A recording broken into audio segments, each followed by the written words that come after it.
Merci d'avoir cliqué sur la vidéo. Si mon travail te plaît, n'hésite pas à liker, partager et à t'abonner, bien sûr. Et pour le reste, j'espère que la vidéo te plaira. À Bonjour à plus. toutes et à tous, c'est Stélé78, j'espère que vous allez bien les amis. Parlons de Starfield.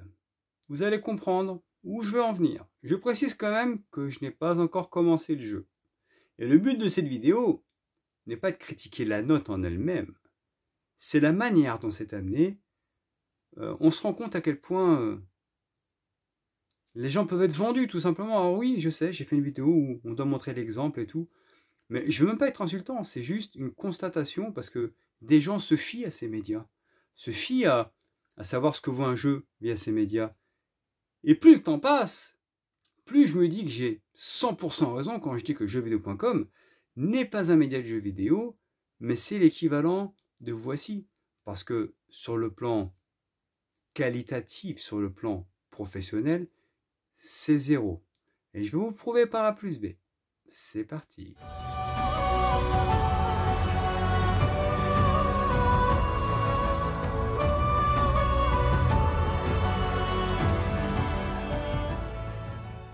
Alors les amis, je précise quand même que je n'ai pas encore joué à Starfield, d'accord? Mais je voulais quand même revenir vers vous, et chose rare, parce que je ne lis jamais les tests de ce magazine, ou de ce site plutôt, parce que pour moi, c'est de la gerbe, d'accord? Mais je me suis senti obligé de le lire, parce qu'on en a parlé sur mon Discord, j'ai été lire le test. Et dites-moi de vous à moi, si j'ai tort. Lorsque l'on voit ça, vous allez voir certaines parties du test que j'ai mis. Donc vous allez les lire, je vais prendre mon temps bien entendu. Vous avez le temps de les lire. Donc on lit le test de Starfield, les plus, les moins, bien sûr que les jeux ont tous les jeux ont des défauts et des qualités, il n'y a pas de souci, donc on lit ça. Mais on se dit que le testeur est plutôt dithyrambique, apprécie plutôt le jeu. Là ça défile, hein, vous inquiétez pas. Hein. Donc on se dit qu'il est dithyrambique, il aime le jeu, il a envie vraiment de nous montrer sa passion et son envie en fait d'avoir joué à ce jeu et de vraiment nous mettre en avant une claque exceptionnelle, un jeu qui va marquer les esprits.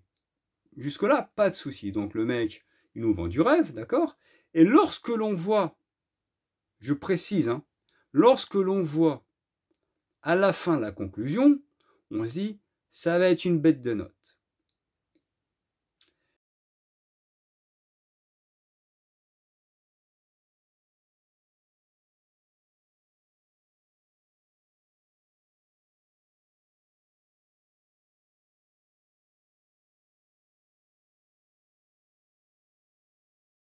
Et en fait, tu vois 17 sur 20. Alors certes, 17 sur 20 est une bonne note. Mais quand tu vois tout ce qui a été écrit de manière dithyrambique, tu dis le jeu il va au moins avoir 18 ou 19. Parce que c'est clairement l'impression que ça donne. Et c'est là que je le dis souvent, et je l'ai souvent dit, que jeux vidéo, et j'ai même pas envie de donner son nom. Vous allez comprendre, de toute façon vous avez vu le testeur. Que ce site de chiasse, hein, on va le dire clairement, ou d'autres, n'arrive jamais à mettre une note supérieure à 17 sur 20 à une exclue Xbox. C'est une certitude parce que Sony paye, parce que il y a de la magouille et c'est une constatation. Combien de jeux PlayStation ont 18 ou 19? Et que des jeux exceptionnels sur Xbox ne dépassent jamais 17. Il ne faut pas qu'ils dépassent 17, c'est la note. En fait, c'est l'équivalent du 19 de PlayStation. Hein. Mais sur Microsoft, on va mettre 17. C'est juste ça, en fait. Je ne conteste pas la note en soi. Peut-être qu'il mérite 16, Starfield. Peut-être qu'il mérite 17, peut-être 15, peut-être 18, peut-être 19, peut-être 20, j'en sais rien. Mais c'est la manière dont a été écrit le test. On se dit, waouh, le mec, il a kiffé, la note va être dithyrambique. Et tu vois, lol, 17 sur 20. Et là, je vais pousser encore plus loin pour vous montrer à quel point en fait, ce site est de la chiasse.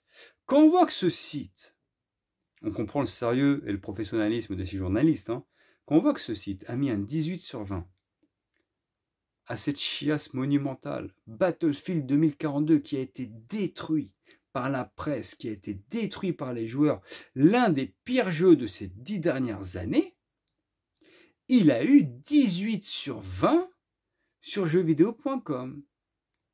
Merde, je l'ai dit. En gros, jeuxvideo.com a mis une note supérieure à Battlefield 2042, qui est claqué au sol, hein, qui s'est fait détruire, je le répète, et 17 sur 20 à Starfield. Faut m'expliquer la cohérence un petit peu. C'est juste ça. Après, je suis pas en train de dire que Starfield mérite 19 ou 20, j'y ai pas joué. Je vous parle juste d'un test qui, pour moi, en fonction de ce qui a été écrit, a été sous-noté dans sa conclusion. Et un jeu comme Battlefield 2042, qui est une honte monumentale, si bien qu'à un moment donné, le jeu, il se vendait même à 4,99 tellement que Electronic Arts ne savait pas comment le refourguer, a eu 18 sur 20. Donc ce site, je ne sais pas encore comment il fait encore pour exister parce que il n'y a absolument aucun professionnel là-dedans et aucune personne qualitative. Sur ce, bisous.